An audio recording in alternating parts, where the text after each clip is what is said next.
Apakah yang ramai soal Kluivert ataupun STY selama ini atau beberapa waktu terakhir deh ya, yang trending di sosial media ini tuh sebenarnya organik atau digerakkan oleh buzzer?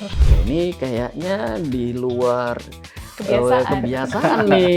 Kalau biasanya mereka jualan baju, jualan kosmetik, tiba-tiba ngomongin STY, tiba-tiba ngomong Patrick Kluivert gitu. Banyak kok teman-teman di media lain gitu ya, ketika mereka berkomentar kok mendapatkan serangan gitu, berkomentar yang tidak sesuai dengan argumen langsung diserang gitu. Jadi kalau ada kemarin undang-undang TNI, ramai tuh. Ya. Tiba-tiba timnas D main, udah itu Hilang, hilang hilang. semua itu. Timnas kita ngomonginnya.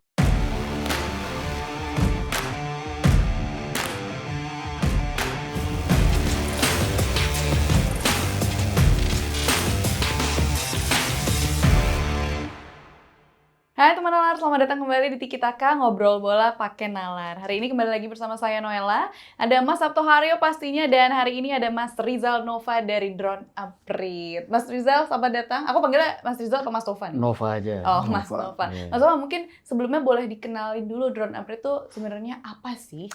Drone Upgrade media sosial analitik kami punya. Jadi basis ini kami adalah basis bisnisnya, kalau dikatakan bisnisnya, core bisnisnya adalah analisis media sosial. Sebenarnya analisis big data, media sosial salah satunya. Jadi kami melihat percakapan di media sosial, TikTok, Twitter, Facebook, Instagram, juga YouTube juga. YouTube termasuk ya? Masuk juga. Lalu kami combine itu, kita lihat siapa aja yang paling banyak ngomong, 5W1H lah kira-kira begitu. Lalu kadang-kadang kita bandingkan juga bagaimana sih kondisinya di media online dan cetak juga televisi, kayak gitu. Oke. Terus namanya Drone Upgrade diambil dari kalau Nah boleh iya, tahu. ini mungkin jadi unik juga. pertanyaan. Namanya Soalnya unik juga kan. Aku pas pertama kali tahu, aku kira ini berhubungan sama drone Drone, kamera. Udah gitu ada kata emprit ya, kayaknya hubungannya sama burung gitu ya.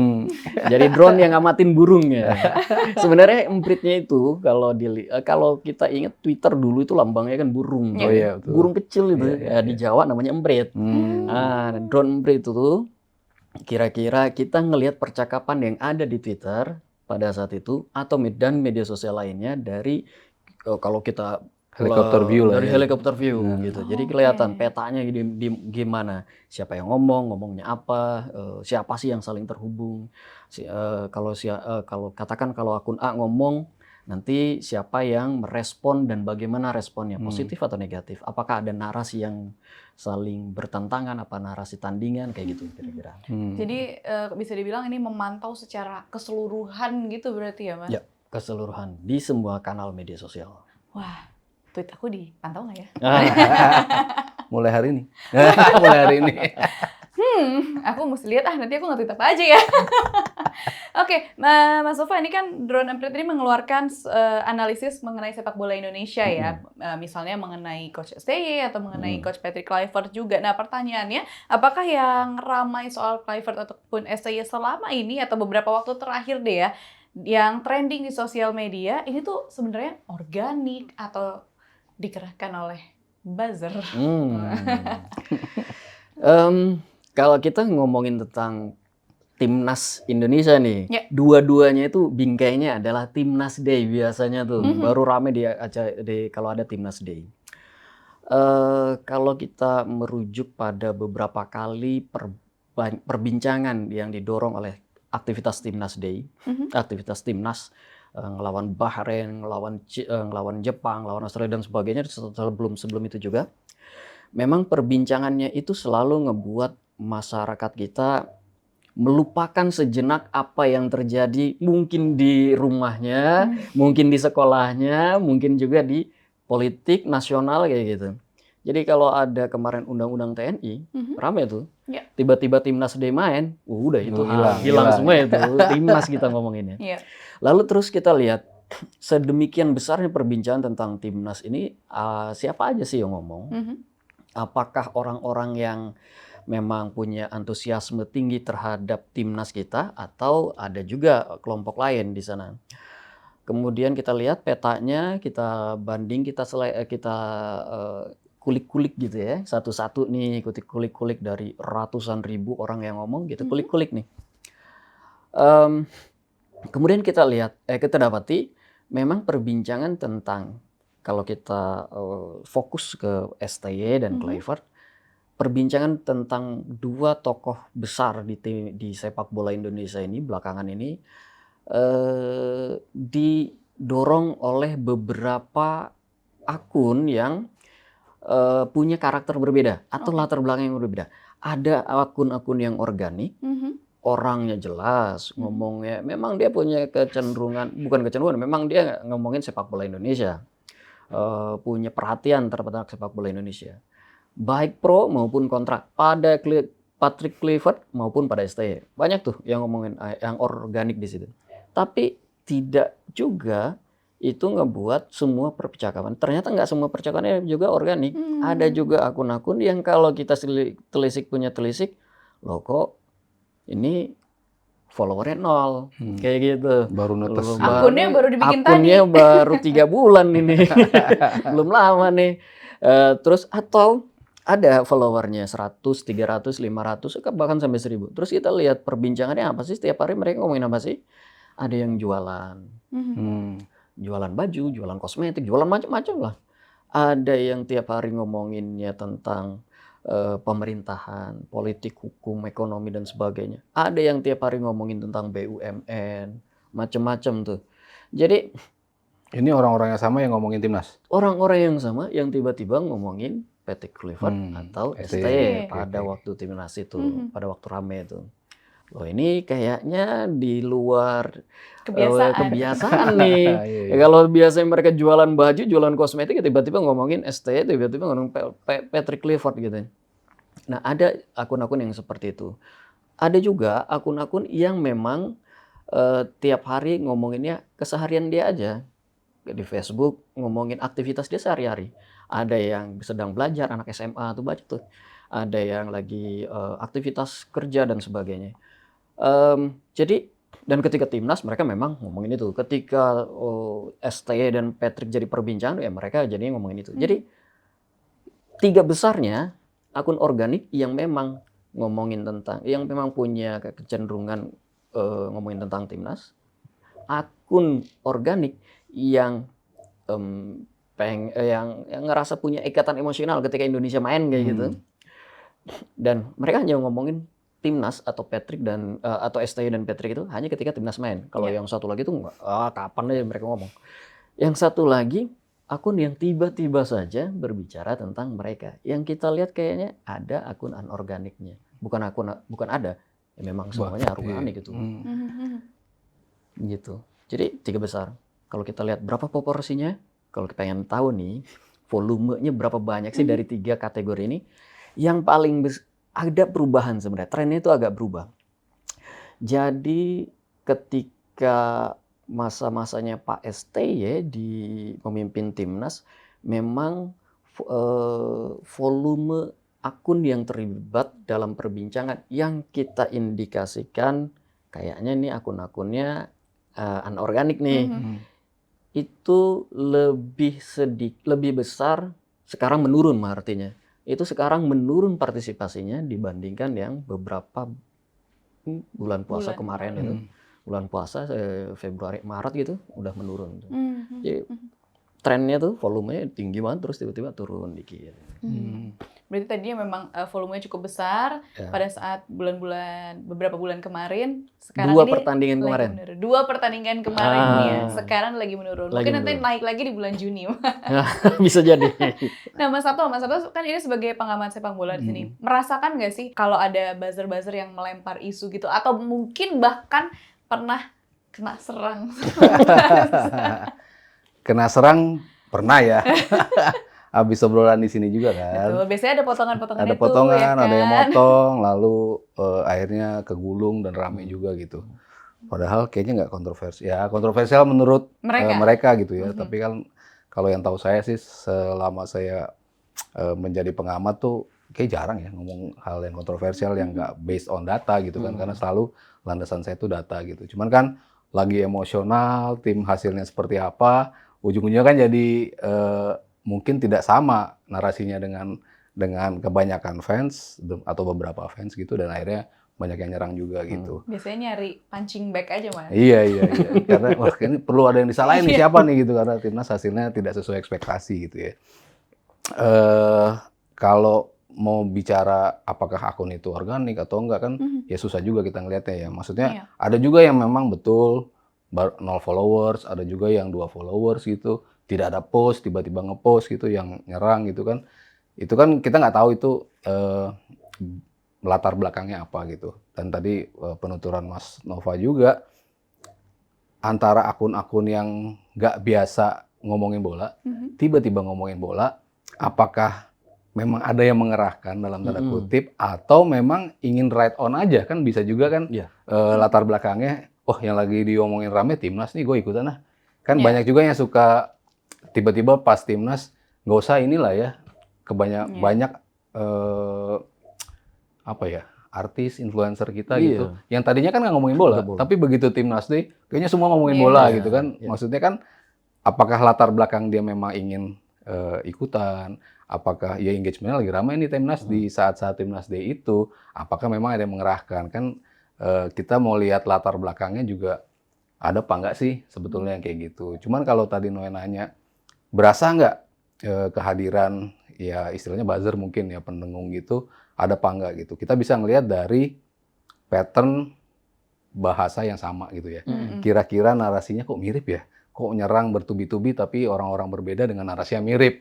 Itu kan layak dipertanyakan gitu kan. Kok tiba-tiba kata-katanya sama, akun yang berbeda-beda menyerang orang yang sama gitu kan. Itu kan sangat sering terjadi gitu kan. Nah itu pantas kalau kita bertanya-tanya gitu. Kalau narasinya sama gitu. Bahkan yang terakhir teman kita, Coach Justin kan juga terakhir tuh diserang juga kan dia. Diserang cukup banyak di fitnah lah ya kalau istilahnya dia sampai dia melaporkan ke polisi karena saya juga melihat saya bilang Tin kayaknya kalau gue ngeliat kok patternnya sama ya bahasanya dengan akun yang berbeda-beda kok naikin berita tentang lo gitu. Nah iya gue juga ngerasa begitu gitu dia bilang apakah ada yang gerakin apakah ini sebuah hal yang emang sengaja untuk ngincer salah satu individu atau enggak. Nah itu kan kita butuh pembuktian untuk memastikan itu benar apa enggak gitu. Cuma kalau ditanya pernah merasakan dan melihat hal ini tuh ada di dunia sepak bola sih saya merasakan ada gitu ya karena ya bentuk narasi yang mirip yang dikeluarkan secara berbarengan gitu. Jadi berarti memang pertanyaan ini buat Mas Nova kalau emang buzzer itu ada tujuannya tuh apa sih? Apakah emang banyak-banyakin suara atau melempar isu atau mendukung argumen tertentu? Kita lihat aktivitas mereka ya. Aktivitas mereka itu di media sosial kan cuma terbagi dalam 3 hal aja tuh. Post, lalu komen, post, lalu komen. Setelah itu like atau share. Kayak gitu. Tiga ini aja. Apa sih yang paling banyak dilakukan oleh akun-akun yang terindikasi anorganik ini? Kebanyakan kalau kita lihat memang aktivitas utama itu post, Mas. Dia jarang sekali nge-reshare, nge-reshare atau mengkomentari postingan tertentu. Kebanyakan menyampaikan opininya. Dan betul banget tuh. Kecurigaan kita itu ketika lihat kok sama nih, bahasanya sama, beda waktunya aja, beda akunnya tapi bahasanya sama dan kebanyakan waktunya tuh dekat-dekat gitu. Ya kalau kayak gini sih, ini tanda-tandanya akun bukan anorganik kayak gitu. Selain itu saya pengen ini dulu deh, agak-agak mundur lagi. Kenapa sih pada waktu Pak STY itu keterlibatan, pada waktu Pak STY jadi memimpin timnas, keterlibatan akun-akun anorganiknya tinggi. Dari mana? Nah, saya kemudian kita lihat nih, siapa sih mereka ini? Aktivitas biasanya sehari-hari ngomongin apa? Sebenarnya Mbak, sehari-harinya itu kebanyakan mereka selain ngomongin tentang jualan, sebenarnya mereka kebanyakan ngomongin BUMN nih. Kebanyakan ngomongin BUMN. Tapi itu semuanya ngomongnya positif. Berbeda ketika ada kontroversi. Ketika Patrick ini ada kontroversi di ujung-ujung, Pak STY juga ada kontroversi. Nah, akun-akun yang terlibat percakapan ini menarik kelihatannya hilang, menarik diri gitu. Jadi itu fenomena yang di media sosial ini. Kok tiba-tiba mereka tiba-tiba nggak lagi ngomongin Pak STY, nggak lagi ngomongin Pak Patrick. Karenanya media sosial kemudian menjadi pada waktu jelang pemecatan dan ketika pemecahan itu menjadi panas betul. Semua orang betul jadi punching bag karena ya Pak STY mesti diakui dia banyak prestasi, banyak juga kritiknya, tapi kan tentu ada prestasinya. Dan orang kalau di media sosial itu kan Mas, kalau kita mengerahkan buzzer sekalipun, kalau kita nggak punya dasar yang cukup kuat, buzzernya akan kelampakan untuk membangun membangun citranya kan, kayak gitu. Jadi dia punya basis yang berterima. Saya nggak tahu apakah itu benar apa enggak, saya nggak tahu apakah itu cukup kuat atau enggak, tapi berterima bagi publik dan kemudian dimanfaatkan itu entah oleh siapa nih dengan tujuan apa, tetapi bisa memengaruhi percakapan di publik. Oh, Pak ST berhasil nih, kayak gitu tuh kira-kira peta. Jadi kalau ada yang kritik pada Pak STY dan jadi punching bag, kalau di kacamata saya di media sosial semata strateginya kalah dengan strategi brandingnya PST. Kira-kira kayak gitu tuh. Oke, nah Drone Emprit ini kan sempat ngeluarin report ya Mas, terkait soal yang Coach STY sama yang ada hashtag Kluivert out. Ini kan sempat ada reportnya. Nah, pertanyaannya apakah isu soal Coach Sin ini menurun seiring berjalannya waktu? Dan kalau yang soal Patrick Kluivert yang hashtag Kluivert out ini juga menurun seiring kemenangan Indonesia yang lawan Bahrain. Kluivert out itu ramai banget sebelum Indonesia lawan Bahrain. Ya. Lawan Australia itu. Wah itu ramai banget karena memang terlihat publik kecewa betul dengan hasilnya di Australia itu. Tetapi banyak juga orang-orang yang masih tunggulah kasih kesempatan dia baru juga beberapa hari gitu menangani menangani timnas kayak gitu. Yang Kluivert out-nya itu banyakan yang organik atau yang anorganik? Kluivert out itu kalau dilihat dari volume yang berbincangnya lebih banyak yang tidak organik, yang organik justru. Oh, justru tapi, organik ya? Ya, tapi yang kalau kita tadi bagi 3 itu, ada yang ngomongin benar-benar ngomongin sepak bola, ada yang lagi ramenya bola ya, ada yang ngomongin bola. Nah dia ada di posisi yang kedua nih. Oke. Jadi orang yang memang, kayaknya iya nih narasi tentang Kluivert out itu berterima buat ini yang ada di tengah nih. Yeah. Dan itu masanya banyak banget Mas. Orang-orang yang ngomongin sepak bola di kita yang concern dengan sepak bola kan nggak sebanyak yang tiba-tiba pengen ngomong yang terlibat di situ tuh, yang di tengah nih. Nah itu di situ tuh. Jadi kalau ngelihat setelah itu pertandingan dengan Bahrain membaik, performa banyak juga dipuji, strateginya bagus gitu. Itu membuat keraguan terhadap Kluivert sedikit memudar. Kluivert out pada pertandingan setelah pertandingan dengan Bahrain itu volumenya sedikit lebih bukan sedikit, banyak turun dibandingkan pasca melawan Australia. Siapa yang berbicara? Itu tadi kebanyakan yang ada di posisi tengah. Jadi terbukti ya, memang setelah menang langsung ininya menurun. Hasilnya positif. Jadi hasil tuh mempengaruhi. Mempengaruhi betul. Hasil mempengaruhi cuitan orang. Nah, kalau dalam analisis dari Drone Emprit sendiri ini mengenai timnas Indonesia paling banyak tuh platformnya di mana Mas Nova? Apakah Instagram, Twitter, YouTube, Facebook dan setiap platformnya ini ada karakteristik yang berbeda nggak sih? TikTok itu engagementnya paling tinggi. Meski postnya tidak setinggi Twitter, sebenarnya posting di Twitter itu karena kita beda cara menghitung. Kalau di Twitter, retweet itu kita hitung post juga. Masalahnya itu saja, masalah pada teknis. Sedangkan di lainnya, post harus dilihat sebagai post. Komen, maka akan dilihat sebagai komen, kayak gitu. Yang paling tinggi engagementnya itu TikTok. Apa isinya? Di TikTok itu potongan-potongan ketika merayakan gol kayak gitu, potongan-potongan yang kontroversial, potongan-potongan itu banyak banget di TikTok. Like, engagement itu kebanyakan, lalu view tentu saja gitu. Lalu selain itu adalah komentar-komentar mereka. Ini kayaknya komentar kehidupan pribadi terutama. Patricknya si Orat Mangun begini gitu ya. Hubner yang rame. Apalagi kemarin itu main bulan puasa tuh. Ternyata di bulan puasa kita juga masih bisa deliver gitu. Itu banyak banget tuh komentar-komentar mereka yang sifatnya sangat pribadi, kekaguman pribadi juga. Nih pemain Indonesia kapan nih bisa kayak gini? Kan kebanyakan kebanyakan naturalisasi gitu. Itu TikTok kebanyakan begitu. Sedikit banget yang ngebahas tentang strategi di TikTok itu. Kebanyakan amplifikasi, kebanyakan itu tadi ya, euforianya. Lalu kalau yang kedua, yang paling banyak, yang ngeliat engagement paling banyak itu Instagram sebenarnya. Instagram itu tinggi banget. Sebenarnya saya agak bingung juga, karena Instagram ini kalau lihat demografinya lebih banyak digunakan oleh perempuan. Tapi kalau ngomongin timnas, Instagram itu kedua engagement paling tinggi. Jadi bisa bukan begitu, Mbak. Cewek main Instagram. Jadi saya curiga, Bang. Jangan-jangan sepak bola ini bukan dunia laki-laki aja. Sekarang dunia cewek juga. Dunia cewek juga. Nah, baru setelah itu ke Twitter. Kalau Twitter banyak lah ya.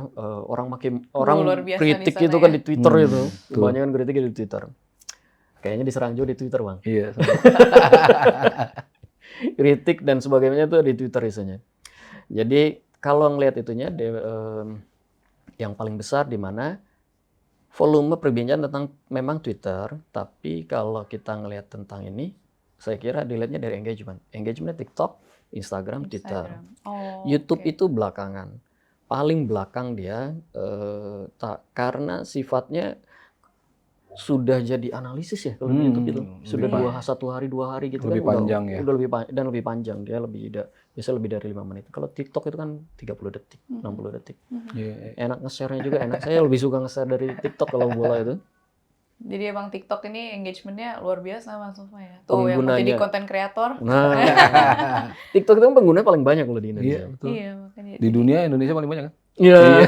Luar biasa emang. Luar biasa. TikTok. Oke, pertanyaan selanjutnya ini mungkin buat Mas Sabto ya. Mas Sabto sebagai pengamat sepak bola yang sudah lama berkecimpung di dunia sepak bola Indonesia, ini melihat environment sosial media sekarang kita kayak apa sih? Karena kan tentunya sosial media ini kan menjadi ruang publik yang benar-benar orang ini bisa meluapkan apapun, bahkan kemarahan, kebencian, ini semua tuh bisa jadi satu di situ kan. Nah, Mas Sabto tuh ngelihatnya gimana? Karena nggak jarang juga kayak yang tadi Mas Sabto udah bilang, ini in the end malah jadi apa ya? Malah bisa berbalik tempat melampiaskan gitu ya. Ke individu-individu yang salah satunya ya komentator bola yang sering banget ini salah satunya yang kena hujatan atau kebencian karena misalnya pendapatnya nggak sesuai sama kemauan mereka gitu. Iya. Ya di satu sisi mungkin seneng ya karena timnas dan sepak bola Indonesia khususnya tuh yang merhatiin jadi banyak gitu ya. Kalau dulu kan mungkin pemainnya nggak banyak gitu ya. Yang main di ini yang betul-betul mungkin tadi tier 1 yang hardcore doang gitu ya, yang berbicara tentang sepak bola, yang mengamati timnas, pergerakan plus minusnya di luar lapangnya tadi, amplifikasi segala macam tuh nggak banyak yang bermain di situ gitu. Nah sekarang kan ya besar banget gitu atensi terhadap timnas. Jadi kalau ngeliat dari sisi positifnya, jelas hal yang positif gitu. Timnas kita makin naik ya karena pengguna di sosial media juga membuat timnas kita kan makin populer di dunia juga ya. Walaupun di lewat dunia maya gitu naiknya kan akun-akun luar tuh berlomba-lomba untuk menaikkan postingan tentang timnas kita, pemain kita yang tampil di klub mereka yang engagementnya kecil tapi naikin profil kita jadi tinggi, itu kan otomatis kedongkrak juga timnas kita. Dari sisi positifnya mungkin itu gitu. Cuman ya pasti ada hal negatifnya, dan hal negatifnya itu yang menurut saya sangat disayangkan. Jadi kayaknya kita jadi yang tadinya pengamat itu bisa berbicara ya normal-normal aja, maksudnya kan pengamat berbicara kan pasti ada landasannya, sesuai dengan data, sesuai dengan pengalaman yang sudah kita bangun selama ini gitu kan. Nggak mungkin kita ngomong ngasal gitu kan. Zaman kita di media kita ngomong ngasal kan disomasi gitu kan. Pasti kan hampir nggak mungkin lah kita berbicara tanpa analisa, tanpa landasan data segala macam gitu. Toh kita sudah berbicara seperti itu pun kalau dianggapnya tidak sefrekuensi kan akhirnya kita diserang juga gitu kan. Yes. Ah ini nggak gini, ini nggak gini. Nah itu kan yang kayaknya melihat teman-teman yang sering mendapatkan serangan tuh kayaknya kok sekarang nggak bisa berbicara dengan apa ya, dengan bebas dengan narasi yang selama ini sebetulnya kita berbicara seperti itu gitu. Nggak ujuk-ujuk kita jadi kayak gini terus diserang, enggak gitu kan. Dari dulu kan kita seperti ini, kok dulu enggak, kok sekarang iya gitu kan. Iya. Artinya kan mulai banyak yang kalau tidak sefrekuensi langsung nyerang. Itu yang mungkin saya sayangkan dari sisi itu gitu.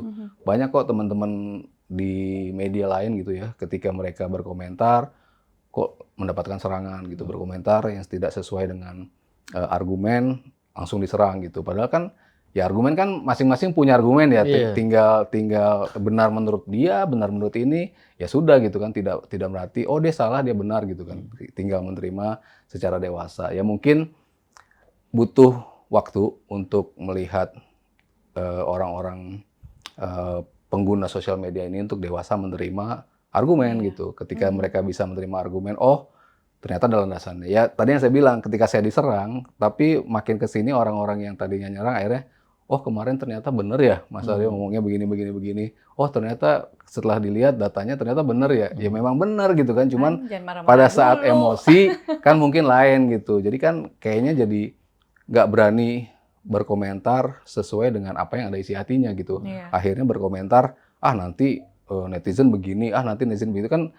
Untuk environment sih kalau menurut saya kurang sehat ya kalau seperti itu, karena kan kita tidak bisa mengomentari apa yang sebetulnya ada di hati kita untuk berkomentar gitu. Kecuali memang ada beberapa individu yang memang memposisikan dirinya kontra terus-terusan gitu kan. Mungkin ada memang yang pengen seperti itu gitu. Ya udahlah, itu memang menjadi pilihan gitu. Tapi kan banyak juga yang enggak, tapi kok ternyata diserang juga gitu ya. Itu yang menurut saya agak sedikit kurang sehat dan menjadi sisi negatif ya dari mulai ramainya pemberitaan tentang timnas itu. Iya, apalagi sekarang kan juga ada kayak cancel culture itu kan, padahal bisa aja memang lagi kepleset ngomongnya, emang lagi nggak sengaja salah ngomong, tapi dikit-dikit udah cancel kayak jangan undang dia lagi. Itu sering terjadi ya di komentar YouTube kita juga. Jangan undang ini, jangan undang itu. Ya mungkin kayak Mas Sato bilang, lebih dewasa lagi, lebih bijak, karena impact-nya itu ke satu orang itu bisa banyak ya, bisa panjang. Oke, terakhir deh Mas Nova dan juga Mas Sato, ini boleh kasih pesan singkat aja buat netizen pencinta sepak bola Indonesia. Silakan Mas Nova. Oh, saya dulu. Iya. Tetap dukung sepak bola Indonesia, tetap dukung timnas, dan kita tetap harus optimis. Kritik pada timnas jangan dilihat, kritik pada manajemen atau apapun yang dilakukan terhadap timnas jangan dilihat sebagai kebencian. Lihatlah itu sebagai masukan, keinginan agar Indonesia jadi lebih baik. Tentu saja kritik-kritik pasti didasari pada data. Analisa bisa saja salah, tapi kalau kita lihat gitu dengan bijak, jangan terburu emosi, karena kalau lihat sebelum itu emosi amarah tuh lebih tinggi duluan selalu kalau timnas itu. Itu tadi Bang, harus lebih bijak lah ya untuk timnas Indonesia. Semua tujuannya baik kok. Iya betul. Semua pengen timnas, semua pasti pengen yang terbaik untuk timnas lah. Cuman kan pasti beda-beda cara penyampaian gitu. Mungkin dari sisi kita sebagai pengamat, kita sebagai itu juga mulai harus lebih berhati-hati juga dalam memilih diksi gitu kan, karena ya orang gampang tersulut walaupun mungkin maksudnya bukan seperti itu. Tadi misalnya Noe bilang suka kepleset, pasti niatnya bukan seperti itu gitu. Tapi ya lagi apes mungkin kepleset, salah ngomong, tapi jadi penghakiman gitu kan untuk cancel culture gitu. Nah sebagai netizen ya pasti tadi kata yang paling pas sih bijak ya, bijak menerima perbedaan pendapat, karena pendapat menurut versi masing-masing kan pasti ya indahnya perdebatan kan karena dua narasi yang berbeda ya. Kalau kan nggak mungkin ada perdebatan gitu kan. Satu berkata seperti itu berdasarkan research yang dia buat gitu. Satu berkata seperti ini berdasarkan analisa yang telah dia kumpulkan gitu kan. Pasti masing-masing punya landasan gitu. Walaupun berbeda ya coba terima dulu gitu. Ini maksud dia apa ya seperti ini? Oh, yang dimaksud adalah seperti itu gitu. Jangan ntar ngeliat judul langsung wah nyerang gitu kan. Padahal kan belum Sering ditonton. terjadi. Videonya kan belum ditonton. Judulnya seperti itu tapi videonya belum ditonton gitu. Padahal videonya mungkin nggak mencerminkan judul itu mentah-mentah gitu kan. Harus ditonton dulu. Oh ini toh maksud dari judul itu gitu ya. Bijak dari dua sisi sebetulnya. Dari kita yang berkomentar pun lebih berhati-hati karena ya pasti ada yang tersakiti mungkin di seberang sana gitu. Bagi yang menerima komen juga ya harus bijak juga gitu karena ketika lo menyerang balik ya pasti ada yang tersakiti juga di sisi seberang gitu. Jadi ya yang balance saja lah ya. Maksudnya sama-sama tujuannya adalah membela timnas. Semuanya nggak mau lah timnas gagal gitu, pasti pengennya yang terbaik buat timnas gitu. Cuman cara mendelivernya kan beda-beda gitu. Nah itu yang harus mulai diterima perbedaan Kemajuan itu. itu Bang cuma terjadi kalau ada dua kekuatan yang beroposisi. Yes. Kalau nggak ada kritik, timnas nggak bakal maju. Bang. Betul. Semua ya pasti kayak gitu Pasti kan. gitu. Pemerintahan Semuanya pun seperti itu. buayan, Iya. ujian. Partai oposisi kan fungsinya juga itu ya. Itu harusnya. Menjadi Wah, kepolisian. oke, tapi kita nggak akan bahas itu di sini. Mungkin nanti di program Nalar TV yang lain. Iya. Mas Tova, terima kasih ya sudah Terima kasih, datang Mel. ke Tiki Taka. Terima kasih juga Mas Sama-sama, Sabto. Menurut teman-teman Nalar gimana? Kalau kalian punya pendapat lain, jangan lupa tulis di kolom komentar. Jangan lupa juga untuk like, share, dan subscribe YouTube channel Nalar Sport TV. Dan kalau kalian punya request nih kira-kira di next episode yang buat hari Minggu, Mas Sabto, biasanya kita kan bahasannya santai-santai aja. Kira-kira kita harus undang siapa ya? Kalian boleh tulis di kolom komentar. Dan jangan lupa follow Instagram Nalar Sport TV. Saya Noella, Mas Sabto Haryo, Mas Rizal Nova pamit undur diri. Sampai jumpa di episode berikutnya. Bye!